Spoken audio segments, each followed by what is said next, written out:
Menaces de mort, raquettes, règlements de compte dans les cours de récréation, crimes de sang, élèves violés, collèges incendiés. La violence des banlieues a désormais forcé l'enceinte du lycée, dernière institution présente dans ces quartiers en état d'urgence. Ici, en Seine-Saint-Denis, les établissements scolaires explosent. Depuis la rentrée de septembre, plus d'une centaine d'actes de violence y ont été recensés. Si cette insécurité reste le fait d'une minorité qui maintient professeurs et élèves sous pression, elle fait désormais partie du quotidien. Collège Maurice Thorez, bonjour. Concierge au collège Maurice Thorez, Madame Casse vit cette violence comme un fait presque banal. Moi, je me fais insulter. Oh, bah, c'est putain, salope, connasse, poufiasse, comme ça, c'est courant. Hein. Ils disent aussi bien putain, salope, comme ils vous disent bonjour madame. La première année que je suis arrivée ici, bon, j'ai ma fille, ils sont tombés à 10 dessus. Bah, ils l'ont touchée, enfin, ils l'ont tripoté, tout. Et puis bon, bah, elle a tellement eu peur, bon, elle savait qui c'était, mais elle a tellement eu peur qu'elle n'a jamais voulu dire, qu'elle veut dire qui c'était. Bon, sauf qu'elle a demandé à quitter le collège. Le CES Maurice Thorez s'est immergé au cœur de la cité du Clos Saint-Lazare, réputé pour sa grande délinquance. 667 élèves cohabitent avec une quarantaine d'enseignants. Depuis cette année, Maurice Thorez vit au rythme d'agressions successives en tout genre. Dans ce climat dégradé, tout le monde se sent impuissant. Jean-François fait partie de ces élèves perpétuellement battus qui préfèrent se taire par crainte et par honte. Pendant les cours de PS, il y a des élèves qui frappaient.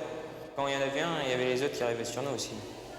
Une fois, mon copain, il s'est fait frapper. Ils l'avaient mis par terre, après ils lui ont mis un coup de pied dans la tête.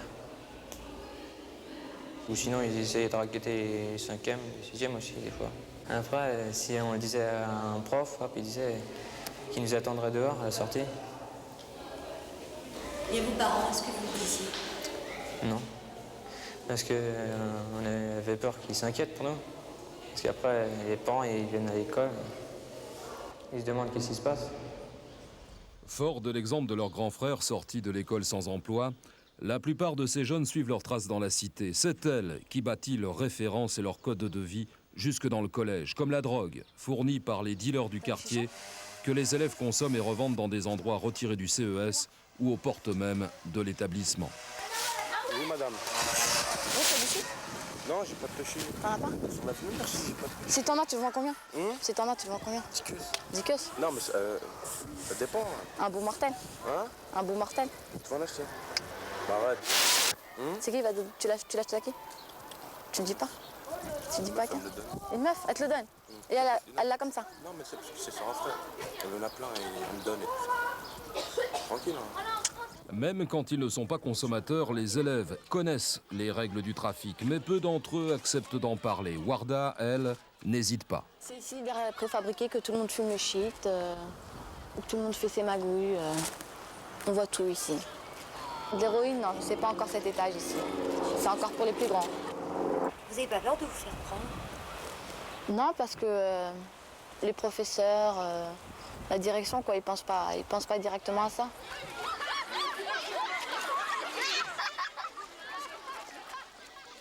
Principal du collège Maurice Thorez depuis 2 ans, Jacques Rémus est aujourd'hui sur la sellette. L'ensemble des professeurs lui reprochent en effet son incapacité à prendre les mesures que la situation impose. Aussi, il se doit, comme tous les responsables d'établissements de la région, de travailler régulièrement en collaboration avec la justice, la police, les parents d'élèves et les professeurs. On ne peut pas demander à l'école de tout régler. Quand je vous évoquais les problèmes des élèves qui sont délinquants, qui ont un comportement délinquant à l'extérieur et qui sont à l'intérieur de l'établissement, on ne peut pas les mettre à la porte. Je veux dire, on ne peut pas régler tous ces problèmes. L'école ne peut pas régler ces problèmes. Alors, sauf si l'élève fait une faute. Dans ces cas-là, on prend les dispositions et l'arsenal répressif se met en marche. Mais sinon, si l'élève se tient à carreau dans l'établissement, ça pose un problème. Donc, moi, je pense une des solutions, il faut que les services de justice, les services sociaux prennent aussi leurs responsabilités. On a très peu de contact avec les éducateurs, par exemple.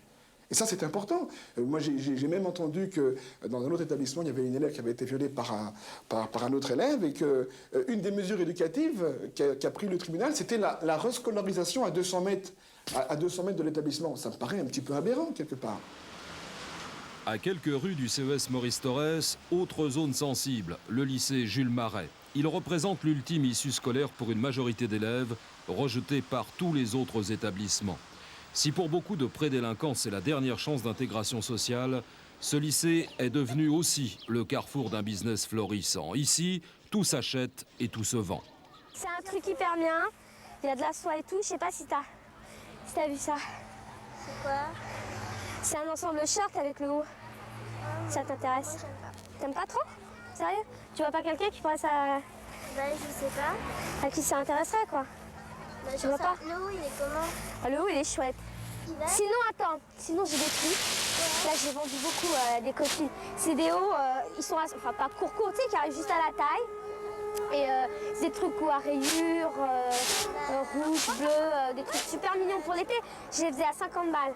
C'est un moyen d'avoir un peu d'argent. J'arrive toujours à avoir, je sais pas moi, 10 queues dans les poches moi pour aller manger pour la semaine. Et où tu te les procures ces blousons? Ça justement, ça dépend. J'ai des amis qui font des casses, ils font des dépôts. S'il y en a qui travaillent dans un truc, bon, bah, c'est bon, il arrive à refourguer des cartons le soir, puis ça se refile comme ça.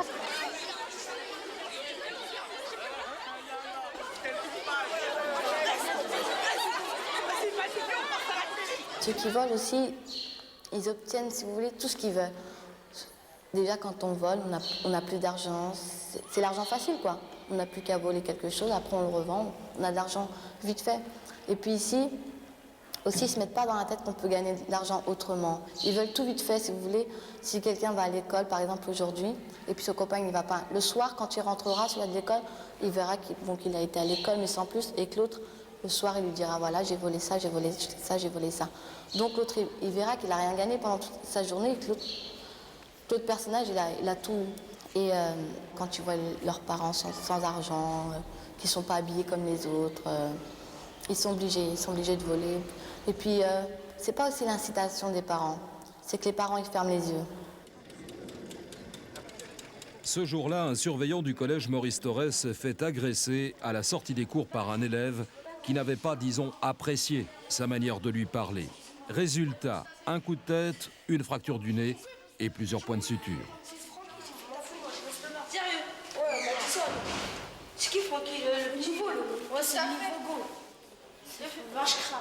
Je me suis fait agresser hier. Ah bon? Ouais, par un élève d'ici. Qui? Il s'appelle comment? C'est un élève de 3e. Ouais, hier matin, j'ai dit à un élève de ne pas traîner dans les escaliers.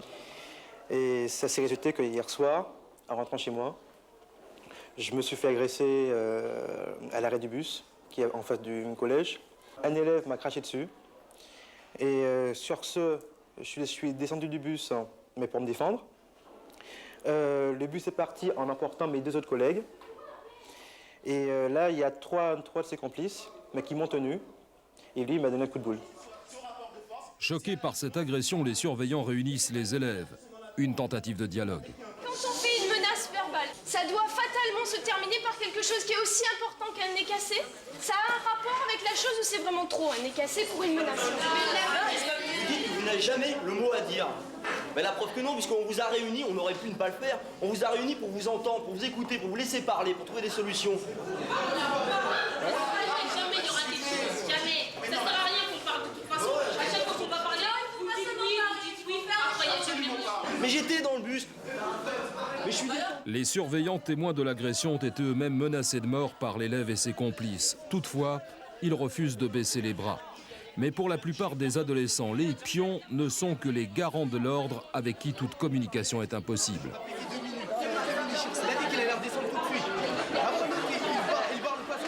Dialogue de sourds dans un établissement au paroxysme de la crise. De leur côté, les professeurs, entre peur et incompréhension, s'interrogent sur les motifs de cette flambée.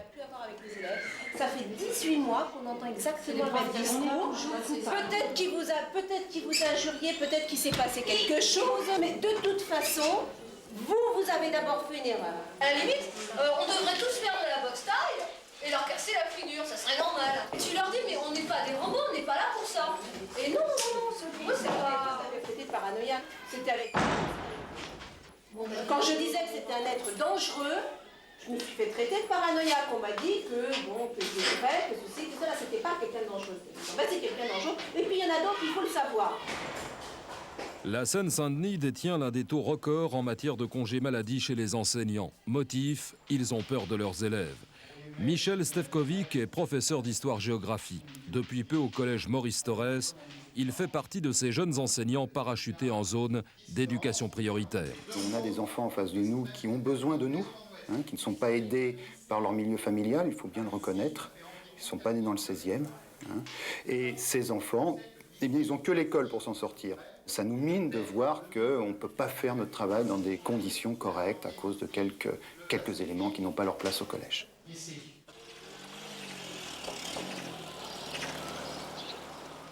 C'est sûr que moi, je n'aime pas venir à pied. Prendre le bus et traverser la cité à pied, ça c'est quelque chose que j'aime pas faire parce que j'appréhende que ce qui arrive régulièrement, que les gamins vous interpellent en hurlant votre nom, en vous insultant.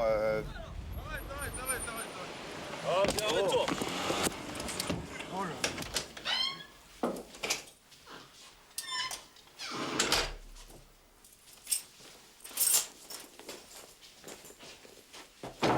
J'avoue que le soir, on a du mal à trouver le sommeil. On se réveille la nuit en pensant à quelques classes qu'on va avoir durant la semaine. Et c'est vrai que c'est difficile. Il y a effectivement des moments, bon, il n'y en a pas eu de trop, fort heureusement, où j'étais à deux doigts de craquer. Bon, à deux doigts d'appeler un médecin et puis de lui dire, écoutez, c'est plus possible, demain j'ai telle classe et je peux pas les voir, je peux pas les supporter. Faites-moi un arrêt de maladie. C'est impossible de les avoir. Il arrive effectivement que parfois j'en vienne à haïr quelques gamins. Ça m'était jamais arrivé. Alors ils sont une poignée, vraiment. Mais je ne les supporte plus. Et pire, certains, j'ai une sorte de haine. Bon, ça va pas plus loin que ça. Effectivement, le 93, c'est pas le Bronx. Mais je suis désolé, le collège Maurice Thorez, c'est un peu le Bronx. Et s'il n'y a pas de mitrailleuses, c'est peut-être que les mitrailleuses ne sont pas en vente libre en France. Sans parler de commerce de mitraillettes, le trafic d'armes s'impose comme une réalité dans les établissements de la région. Au LEP Jules Marais, une grande variété de calibres circule sous le manteau. Nasser, élève du lycée, ne se promène jamais sans son gun, comme il dit. Il faut trouver un bon gun pour 500 balles, même pas. Des fois, il y a des armureries qui sautent, il y a des mecs qui viennent vendre les armes, ou ils sont pris même des fois sur les mecs de la police. Elles servent à quoi? Ça dépend. Des fois pour des règlements de compte, des fois, bon, je sais pas, les mecs qui sont sur un braquage, sur un coup. Ou des mecs qui viennent à l'école, c'est juste pour se défendre, quoi. Ces temps-ci, on voit pas beaucoup les armes parce que, bon, il y a des keufs partout, la police. Bon, là, les mecs, ils se méfient, quoi. Mais sinon, avant, ouais, pratiquement tout le monde avait un gun. Quand il voulait, puis il en avait un. À l'avenir, je vois gris. Je sais pas, là, ça commence trop à chauffer, là. Et ils tirent dessus, les bavures, ils ont rien du tout. Nous aussi, on va leur tirer dessus.